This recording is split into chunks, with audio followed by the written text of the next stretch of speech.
Lanjut ke pembahasan berikutnya ya. Pengalaman saya bertemu Bapak Fikri Fatullah.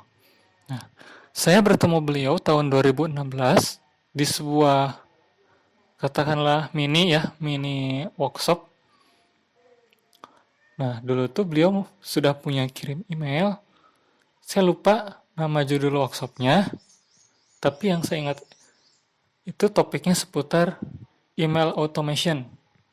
Bagaimana membuat sebuah email yang bisa jalan otomatis gitu ya, melakukan follow up. Nah, pada saat itu ada juga yang diundang seperti Riko Huang, terus siapa tuh yang temannya itu yang nulis buku Aida gitu ya, saya ingat wajahnya. Nah, sosok Bapak Fikri Fatullah menurut saya adalah orang yang religius. Beliau tidak, saya gak kasih gambaran detailnya ya, cuma satu kata religius aja udah cukup menggambarkan beliau karena saya menghargai beliau tidak menampilkan wajahnya di foto profil Facebook atau dimanapun gitu ya. Itu yang beliau jaga dan beliau pun tidak mengizinkan para peserta workshopnya memfoto dirinya. Tentu kita sebagai murid pun menghormati apa yang disuruh oleh guru kita ya, mentor. Nah, beliau menceritakan bahwa agar sebuah email tidak tercampur ketika masuk form opt-in, kan ada email itu, email berseri itu, email hari 1, hari 2, hari 3, hari 4, hari 5. Sementara kita mau melakukan broadcast ke list email kita, agar tidak tercampur broadcast kita antara list yang lama dan email yang sedang berjalan, maka digunakan aplikasi Zapier. Walaupun waktu itu tuh beliau gak jelaskan secara detail, cuma yang beliau sampaikan itu menulis email hari pertama, hari kedua, ketiga, keempat, kelima, dan seterusnya agar si buyer kita ya, list buyer, katakanlah itu list buyer, entah itu tuh free list ataupun buyer list, apalagi yang udah buyer, mempunyai kebiasaan membuka email. Nah, kirim email sendiri merupakan aplikasi software buat email membroadcast ke banyak email gitu ya. Jadi gak satu-satu,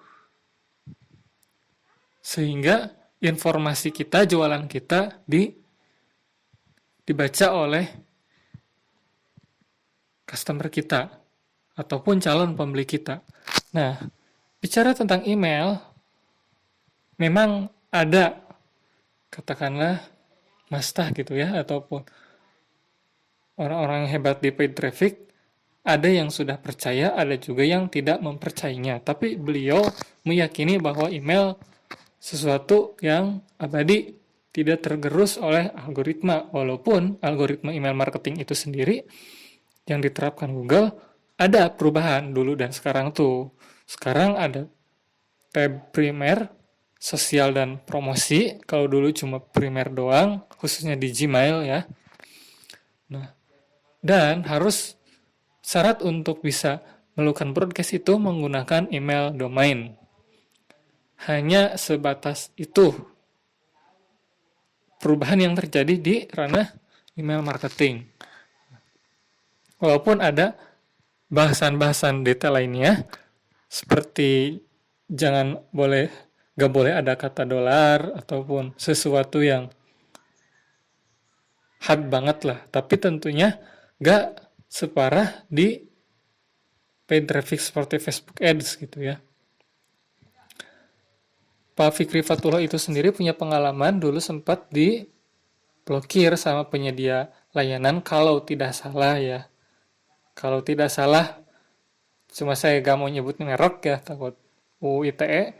Nah, tapi saya tahu mereknya dan udah ternama, dia gak ngerti tuh kenapa bisa diblokir. Maka dari itu, karena dia sudah punya pengalaman tidak enak dan diblokir dari sebuah platform email marketing, makanya beliau bikin kirim email. Dan waktu itu namanya bukan kirim email, simply email kalau tidak salah ya. Mohon maaf kalau salah. Nah, beliau masih mengkampanyekan email marketing dan memang ketika pengusaha dibantu sama beliau agar melek email, ada yang naik bisnisnya. Dan ada pula yang gak naik, karena balik lagi, bukan email marketingnya, bukan Facebook Ads-nya, tetapi apa yang ditawarkan oleh apa isi emailnya, dan apa isi yang ditawarin dari Facebook Ads-nya. Email, Facebook Ads, Google Ads hanya sebuah saluran pemasaran. Balik lagi, siapa yang ininya, jadi bukan email marketingnya gak works. Nah, email marketing itu sendiri dari materi yang beliau sampaikan, saat itu ya kan dinamis zaman ke zaman tuh, saat itu ketika dibuka open rate-nya di atas 20% aja itu sudah bagus. Nah, kok kecil banget sih 20%? Nah, coba bandingin, mungkin nggak kita punya 100.000 follower Instagram, 100.000 itu berapa persen sih yang bisa lihat postingan kita? Mungkin di bawah 10%. Mungkin loh ya. Walaupun beberapa postingan pasti bisa di atas 10%.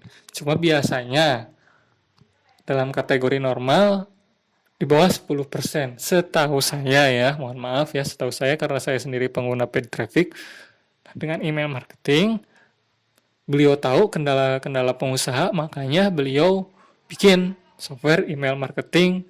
Dia tahu apa kebutuhan marketer, dan dia tuangkan ke dalam platform email marketing, dan terciptalah email marketing kirim.email yang saat ini menurut saya pribadi nomor 1 di Indonesia.